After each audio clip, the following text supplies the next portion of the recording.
Ian, what are your thoughts on the market, man? I mean, we're in the same market. I'm a little hesitant on the Austin market this year. I'm a little cautious, I guess, more than anything, but I don't see any reason why we're going to crash.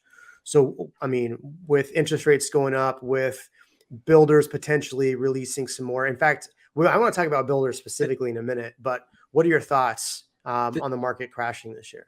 The truth of the matter is the facts are very obvious. Austin has never crashed, ever.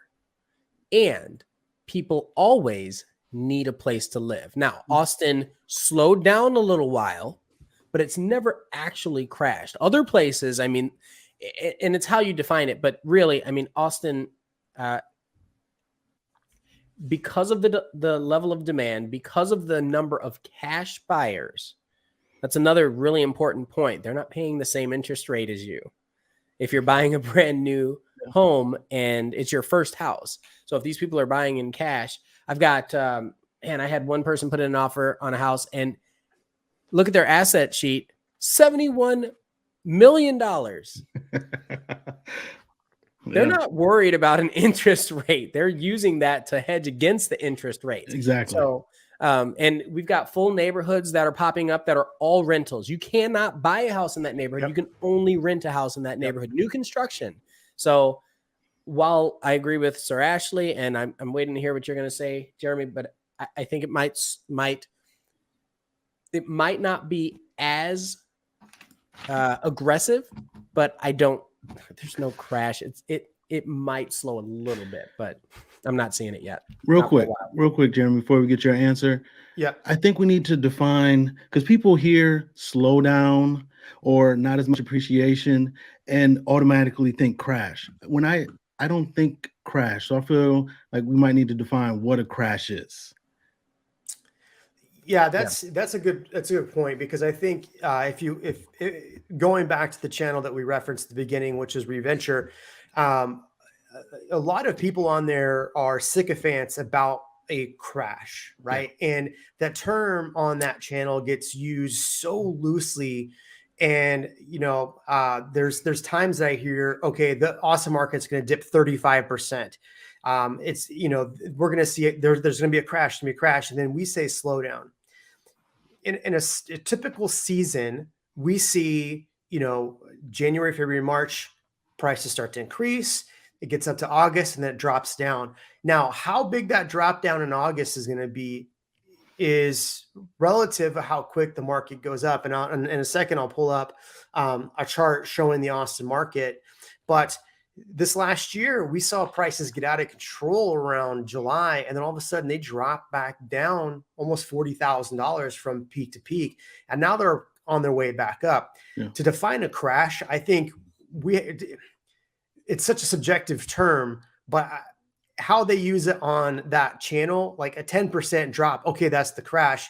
And then I hear, oh, wait, that's not the crash. A crash takes years. Okay, well, which is it? In that aspect, this is where I have a tough time as well, because let's say 10% drop. Okay, so that puts us back in May? Yep. Of last year, and people were complaining about prices being high then. So not only are you talking about, okay, prices are back in May, all right, May prices, but then you have a higher interest rate as well. So which one do you want? Do you want lower? You can't have both. You can't have something more affordable, but then high interest rates, you're still going to be paying the same amount of money. The thing about interest rates is, if you look at historically at the data, the number of units sold doesn't decrease very much. No. People always need a place to live. And in fact, as interest rates rise, some people get FOMO and buy quicker. That's what we've been seeing in Charlotte. Yeah. As interest rates have increased, especially in December, we have a 17-18% increase in pendings. Yeah. So it's a lot of people are having FOMO right now. The biggest problem in Austin is we're running out of Tito's, apparently. Yeah. That's a travesty. You're going to have to switch over to Dripping Springs vodka, which I think is better, but whatever. Let me change this back up. So here's a prime example. So I charted. I'm probably one of the only people that's actually charted the last 3 years in the market. But if we look at this red line's 2019, which is pretty reasonable of what we see in a normal cycle of the market.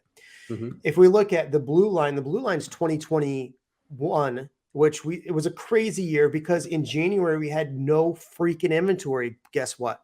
No freaking inventory again. I mean, I think we're lower inventory right now than we were last year. Yeah. And so, I have a lot of sellers that are getting ready and I'm like, hey, we could wait till April or May to put your home on the market this year. But if you want to get in and get out and not have to worry about the rest of this year, what happens with this interest rate thing? I mean, there's no inventory. So if we're pricing right, we're going to see multiple offers, basically to what Ian's point is. But this is what I was talking about. We got up to about a high of 575 and dropped to 525. That's a $50,000 dip. And now we're back at 540. So I think what we see this year is this is going to be this similar trend, but how big this jump is right here, it depends on how fast we go up. So that's where I'm looking at. I mean, I don't think we're going to see a crash in the second half of the year, but I think we'll definitely see a slowdown. Where will prices be? Will they flatten out to this? There's not this big dive, but they flatten out. That's where I'm kind of caught between looking at the data. Now, my biggest, well, not biggest, but what I am foreseeing is as interest rates increase, you're going to have people who refinanced in the past 2 years. They're not going to want to sell their home and get a larger home and have much more substantial mortgage payment because the interest rate have increased. So I see that's also going to put a restraint on inventory because you're going to see less listings hit the market. So again, supply and demand, less listings, you're going to have the higher price continue going up. You have a lot of people that they made so much that all they had to worry about were capital gains if they sold. But now you're looking at it like, okay, if I sell or if I refi, that's a big deal. They're not going to want to take that hit on the interest rate. Yeah. Well, I mean, I did a video with Jason Walter, and I kind of interwove it into a video about my kind of idea of what's going to happen in the market. But, he made the point, and this is this point that I've been making for a while, and it's to your point, is that so many people refied. Why the hell would they sell? They're better off just buying another home and keeping that house as a rental because the interest rate is so low.